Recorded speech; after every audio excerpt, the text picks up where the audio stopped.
안녕하십니까 여러분. 자, 저희가 이번에는 캐싱에 대해서 한번 배워볼 건데, 캐싱은 저희가 데이터를 기억하는 방법이라고 생각을 하시면 될 것 같아요. 자, 예를 들어서 우리가 데이터베이스에다 요청을 해야 될 거를 요청을 하지 않고서 기존에 우리가 응답을 줬던 내용을 기억을 해놨다가 응답을 주는 거죠. 자, 이 캐싱 테크닉은 저희가 백엔드에서만 사용하는 거는 아니에요. 이거는 공학적인 개념이고, 우리가 프론트엔드에서도 쓸 수 있고, 인프라에서도 쓸 수 있고, 백엔드에서 쓸 수 있고, 우리가 비용을 아끼기 위해서, 그리고 조금 더 리스폰시브하게 프로덕트를 만들기 위해서, UX를 증폭시키기 위해서 우리가 다양한 이유로 캐싱을 굉장히 여러 곳에서 사용을 합니다. 자, 그래서 캐싱은 우리가 프로그래밍 전반적으로 사용하는 개념이다 라는 걸 여러분들이 알고 계시면 될 것 같습니다. 자, 일단은 그럼 우리가 왜 캐싱이 필요한지부터 봐볼 건데, 자, 클라이언트가 있고 서버가 있고 데이터베이스가 있죠. 그죠? 자, 이거는 우리가 이미 알고 있습니다. 많이 해봤으니까. 자, 클라이언트가 서버에다가 요청을 넣고, 서버가 데이터베이스에다 또 요청을 넣고, 데이터베이스는 서버에다 응답을 주고, 서버는 또 클라이언트에다 응답을 줍니다. 그죠? 자, 우리가 서버를 간단하게 표현을 해보면은 이렇게 된다. 그리고 우리가 지금 배우고 있는 거는 이 서버를 설계하는 방법을 우리가 배우고 있죠. 그죠? 자, 그런데 이거는 굉장히 우리가 간단하게 표현을 했을 때 생각을 하게 되는 거고, 우리가 이제 서버를 구현할 수 있는 정도의 초보는 됐으니까 우리가 이제는 뭘 생각해야 되냐면은, 데이터가 실제로는 요청이 프로덕션 환경에서는 정말 많이 들어온다는 거를 우리가 항상 생각을 하고 있어야 되는 거예요. 그죠? 자, 지금은 저희가 포스트맨에서 그냥 뭐 클릭 한 번씩 해가지고 뭐 1초에 한 번도 안 되는 요청들을 보내죠. 서버에다. 그죠? 자, 그런데 우리가 만약에 서버를 이거를 실제 클라우드 같은 데 올리고 우리가 서비스를 하기 시작하게 되면은, 예를 들어서 카카오톡이에요. 자, 그럼 카카오톡은 서버가 도대체 1초당 얼마나 많은 요청들을 받을까요? 그죠? 상상하기도 힘들 정도의 요청들이 있을 거란 말이에요. 전 국민이 다 쓰는 메신저니까. 그죠? 자, 그렇다면은 그림이 약간 이런 간단한 그림보다는 지금 제가 보여드리는 이런 그림에 더 가까울 겁니다. 정말 많은 요청들이 클라이언트에서 서버로 가고, 서버에서 데이터베이스에서 또 정말 많은 요청들을 하고, 또 정말 많은 응답들이 서버에서부터 클라이언트로 전달이 된다는 거죠. 자, 그런데 개발을 한 번도 해보지 않은 또 초보자분들 또는 백엔드를 안 해보신 분들은 뭐 이게 뭐가 문제야 라고 생각을 하실 수 있는데, 이렇게 요청이 많아지면 무슨 문제가 생기냐면은 과부하가 생깁니다. 우리가 컴퓨터가 있잖아요. 그죠? 우리가 지금 컴퓨터를 갖고서 개발을 할 때도 너무 많은 작업을 동시에 돌리면 컴퓨터가 느려지죠. 서버도 똑같아요. 클라우드도 그냥 컴퓨터일 뿐입니다. 그렇기 때문에 너무 많은 요청이 어떤 특정 규격의 하드웨어에 많이 들어가게 되면은, 그러면은 그 하드웨어가 느려지고 나중에는 뭐 그 하드웨어가 멈출 수도 있어요. 그죠? 자, 더 이상 요청을 못 받고 그냥 서버가 죽어버릴 수도 있습니다. 자, 그런 경우가 흔히 나죠. 뭐 카카오톡 서버가 죽었다거나, 아니면 뭐 텔레그램 서버가 죽었다거나, 아니면 뭐 페이스북 접속이 안 된다거나, 뭐 이런 일들이 종종 있습니다. 자, 그런 게 어떻게 보면 서버 과부하 때문에 일어나는 경우도 되게 많다라는 걸 여러분들이 알고 계시면 될 것 같고, 그런 큰 기업들이 아닌 경우, 작은 기업들일 경우 훨씬 더 그런 문제가 많이 생깁니다. 자, 왜냐? 예산도 적고 경험도 적기 때문에. 그죠? 자, 그러면 우리가 이 과부하에 대한 문제를 어떻게 해결할 수 있는가? 자, 그거에 대한 해답 중 하나가 캐싱이라고 생각을 하시면 될 것 같아요. 자, 우리가 나중에 파트 2에서 쿠버네티스 같은 걸 배울 때 우리가 배포를 좀 우리가 효율적으로 하는 방법을 배울 건데, 배포를 할 때 우리가 서버를 다중화하는 거, 그러니까 서버를 호리전털 스케일링이라고 해가지고 서버를 여러 개로 늘리는 거는 굉장히 쉬워요. 그러니까 웹 서버를, 우리 REST API 서버를 여러 개로 늘리는 거는 정말 쉽습니다. 그건 그냥 무한하게 복제를 하면 돼요. 돈만 있으면 돼요. 자, 그런데 데이터베이스를 늘리는 거는 상대적으로 굉장히 어렵고 돈이 많이 듭니다. 자, 그러면 어디가 문제가 되는지 알겠죠? 자, 우리가 클라이언트에서 서버로 요청을 많이 보내는 거는 지금 이 그림에서 가장 괜찮아요. 가장 괜찮은데, 서버에서 데이터베이스로 요청을 많이 하는 거는 나중에 문제가 될 수 있다는 겁니다. 그죠? 자, 그리고 서버에서 데이터베이스에다가 감당할 수 없을 정도의 만큼의 요청을 보내게 되면 어떻게 되냐면은, 자, 데이터베이스가 터지겠죠. 자, 근데 데이터베이스가 터지는 거는 저희가 절대로 용납을 할 수가 없어요. 자, 왜냐? 데이터베이스는 우리가 데이터를 저장하는 곳이고, 저장할 데이터들이 유실이 되거나, 아니면은 삭제되거나, 아니면은 뭐 원래 들어가야 했던 요청들이 들어가지 않거나, 어떤 다양한 문제들이 생기면은, 영구적인 스토리지에서 생기는 문제는 우리가 단순히 그냥 로직을 프로세싱하는 서버에서 문제가 생긴 거랑 완전 수준이 다르게 큰 장애가 될 수가 있거든요. 그죠? 자, 그렇기 때문에 우리가 데이터베이스는 최대한 부하가 적도록 우리가 설계를 해야지만 좋은 이 인프라 환경을 만들 수가 있다라는 게 기본적인 이론입니다. 자, 그렇기 때문에 실제로 굉장히 많은 아키텍처 설계들이 캐싱 레이어를 굉장히 두툼하게 두면서 뭐 서버를 포함해서 데이터베이스부터 전부 다 뭐 서버를 포함해서 데이터베이스, 자, 뭐 데이터베이스를 포함해서 뭐 서버까지도 최대한 과부하가 적도록 설계를 하는 게 굉장히 중요해요. 자, 그래서 우리가 어떤 식으로 인프라를 보통 설계를 하냐면은 클라이언트에서 서버를 요청을 하잖아요. 그죠? 자, 서버를 요청을 하면은 뭐 그림을 이거랑 조금 다르게 그리는 경우도 있어요. 근데 저 같은 경우는 굳이 따지자면 이쪽에 있는 게 맞다고 생각을 합니다. 포지션으로는. 근데 말하는 거는 결국에 똑같아요. 그 그림이 조금 다르게 있어도 서버 앞에다 그린 분들도 있거든요.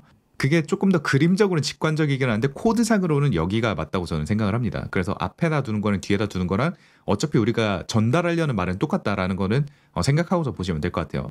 자, 클라이언트에서 서버 요청을 합니다. 그죠? 자, 서버 요청을 하면은 대부분의 요청은 우리가 캐시에서 가져오고 우리가 캐시에서 데이터를 가져올 수 없을 때만 데이터베이스에서 우리가 데이터를 가져와 주면은 그러면 우리가 데이터베이스에 과부하 걸리는 거를 최대한 줄일 수가 있다는 이론이에요. 무슨 말인지 아시겠죠? 그리고 캐시는 어차피 휘발성이 높아도 상관없는 데이터를 갖고 있기 때문에 그 뜻은 무슨 뜻이냐? 삭제가 돼도 상관이 없는 데이터. 자, 왜? 데이터베이스의 실제 데이터는 다 들고 있으니까. 그렇기 때문에 캐시에서 문제가 생기는 거는 전혀 이 시스템상 문제가 생기지가 않는다는 거죠. 그죠? 자, 왜 그런지는 저희가 조금 있다가 실제 코드로 쓰면서 한번 생각을 해볼게요. 자, 그래서 이런 식으로 우리가 많이 설계하는데, 자, 이 캐시 같은 경우에는 그냥 이 서버의 메모리가 될 수도 있고요. 자, 그냥 메모리를 직접 쓰는 경우에는 아마도 이제 조금 작은 시스템이 되겠죠. 그렇죠? 서버를 하나 돌리는 경우. 자, 그런데 우리가 서버를 스케일링하기 시작하는 순간에는 우리가 공통된 캐시를 쓸 수가 있어야 되는데, 자, 그럴 때는 우리가 공통화되는 캐시, 레디스 같은 걸 많이 써가지고 이 캐시 레이어를 구성을 합니다. 야, 일종의 데이터베이스처럼 우리가 하나의 인프라를 더 띄우는 거예요. 무슨 말인지 아시겠죠? 자, 그래서 캐싱의 사용처는 어떤 것들이 있느냐? 자, 우리가 예를 들어 보면은 뭐 랭킹 시스템, 우리가 뭐 최신 영화나 아니면 인기 영화 이런 것들이 있잖아요. 자, 이런 것들은 우리가 자주 변경되는 데이터가 아니죠. 자, 그렇기 때문에 우리가 한번 처음에 요청을 하면은 그 요청에 대한 응답을 우리가 기억을 해놓고 있다가 따로 우리가 데이터베이스에서 또 데이터를 가져오지 않고서 기억해둔 데이터를 그냥 계속 반환을 해준다는 거죠. 그죠? 자, 또는 사용자 세션 데이터. 사용자 세션 데이터를 우리가 뭐 토큰 정보라던가 아니면은 인증된 토큰이라던가 아니면은 우리가 밴한 토큰, 그러니까 블락해 놓은 토큰, 접속 못하도록 그런 데이터를 우리가 데이터베이스에 굳이 저장하지 않고 우리가 캐시에다 저장을 해 놓은 다음에 그 데이터를 계속 돌려가지고 쓴다라는 겁니다. 자, 이것도 저희가 해볼게요. TTL이라고 해가지고 자, 이런 거에 굉장히 적합한 게 특정 시간이 지나면은 삭제되도록 하는 기능이 있어요. 캐시에는. 일반적으로 인메모리 데이터베이스에는 그런 것들이 다 구현이 돼 있습니다. 저희가 이따 또 알아볼 거예요. 자, 세 번째는 제가 이미 말씀을 드린 부분 중 하나인데 변화가 적은 데이터 캐싱. 예를 들어서 영화 상세 내용.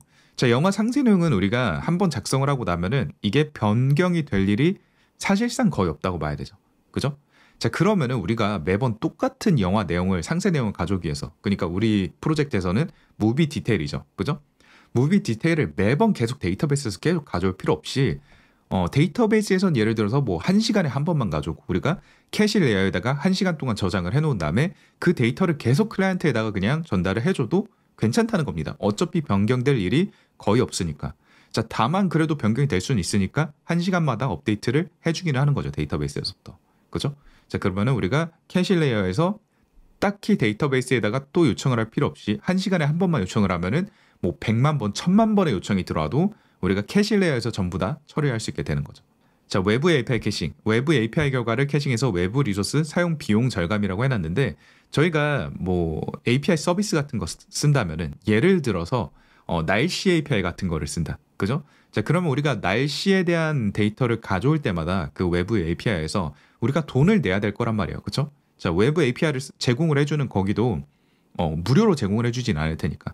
뭐 정부의 API나 뭐 공공 API를 사용하는 경우에는 무료로 우리가 쓸 수도 있겠지만 일반적으로 우리가 상업용 API를 쓰면 다 돈을 내야 된단 말이에요. 그죠?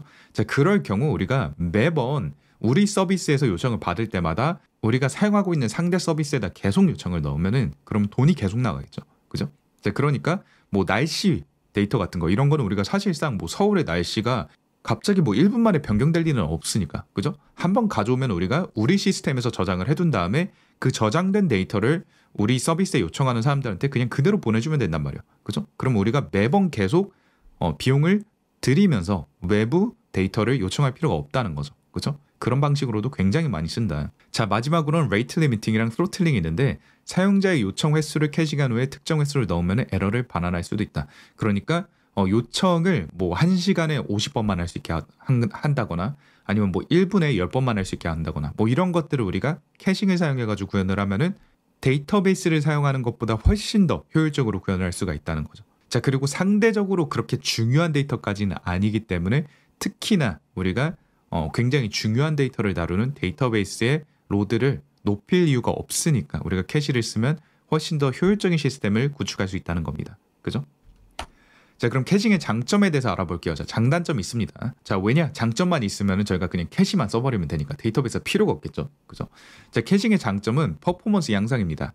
자, 데이터를 빠르게 가져오고 백엔드 서비스 과부하를 최소화할 수 있다. 자, 이거는 저희가 계속 얘기를 했죠. 그죠? 자, 근데 여기서 왜 데이터를 빠르게 가져올 수가 있냐면은 우리가 일반적으로 데이터베이스들은 뭐 일반적으로가 아니고 다 그래요. 데이터베이스들은 파일 시스템에다가 데이터를 저장을 합니다. 자, 그러니까 하드 드라이브에 저장을 하는 거야. SSD나 뭐 하드 드라이브 이런 영구적인 저장소에다가 저장을 합니다. 자, 그래서 용량이 크고 상대적으로 비용이 싸죠. 자, 그런데 이 하드 드라이브나 SSD의 문제가 뭐냐면은 메모리보다 속도가 느려요. 그건 어쩔 수가 없어. 물리적인 한계입니다. 자, 그런데 우리 인메모리 캐시, 그러니까 그냥 메모리를 쓰거나 아니면 레디스 같은 걸 사용을 하면은 우리가 메모리라는 하드웨어를 사용을 해요. 그리고 이 메모리라는 공간은 우리가 영구적인 스토리지보다 훨씬 더 빠릅니다. 정말 빨라요. 그렇기 때문에 우리가 훨씬 빠르게 데이터를 가지고 훨씬 더 빠르게 데이터를 프로세싱할 수 있다는 장점이 있습니다. 무슨 말인지 아시겠죠? 자, 스케일러빌리티. 우리가 서버를 얼마나 스케일링을 할 수 있냐는 거죠. 얼마나 더 많은 트래픽을 더 빠르게 받을 수 있냐에 대한 건데 캐싱을 사용하지 않을 때보다 우리가 같은 인프라로 똑같은 훨씬 높은 트래픽을 감당할 수 있다라는 겁니다. 자, 그 다음에 비용 절감. 비용 절감은 비싼 리소스를 캐싱해두어서 비용 절감 효과를 누릴 수 있다라고 저희가 해놨는데 뭐 이 포인트죠. 외부 API 캐싱하는 것도 있고 그리고 실제로 데이터베이스를 우리가 너무 무한하게 늘릴 필요 없게 되니까 인프라 비용도 우리가 절감을 할 수가 있습니다. 자, UX 개선. UX 개선은 우리가 퍼포먼스가 좋아지면서 자연스럽게 UX 개선이 된다. 자, 퍼포먼스가 좋아지는 이유는 데이터를 빠르게 가져오니까 퍼포먼스가 좋아지겠죠. 그럼 사용자가 더욱더 빠릿빠릿하게 앱을 쓰거나 웹을 쓸 수가 있기 때문에 유저 익스피리언스가 개선이 될 겁니다. 그죠?